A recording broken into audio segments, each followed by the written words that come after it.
Een oma pracha, zet bezit weg en leert wat iemand voorbij komt om een beetje geld te geven. Op eenmaal zegt hij dat hij geinig van het land komt voorbij en hij denkt bij zich zo, dit man wordt mij veel geld geven. Wenn sie geinig bei du jen ist, dann sagt der jene Majestät, kann je mir mit Geld geben? Der König hält still und sagt ich bin dein König, du wirst sollen mir was geben, und nicht ich dir.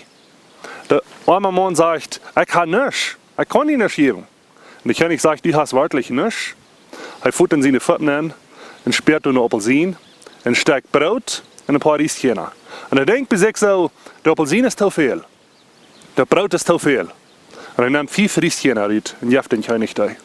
So schön ist der König der Rieschen hat, dann nimmt der König 5 Goldstecker und gibt ihm da. Für jeder die Skuren ein Stück Gold. Der König geht wieder und das arme Mann steht ab und sagt, wachen wird, er kann hier nach Meier. Aber der König sagt, er kann die bloß für dort was geben, was die von Horten gibst. Lieber Freund, 2. Korinther Kapitel 9, Vers 6 und 7 sagt, wer recklich sät, wird recklich ernten. Wer arm sät, wird arm ernten. Und ein guter Geber hat Gott lief.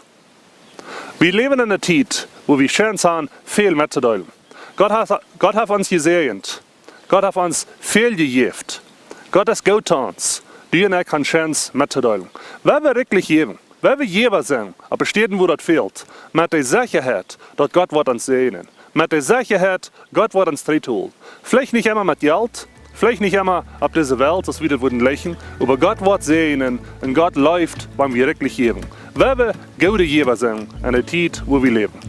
Gottes Segen.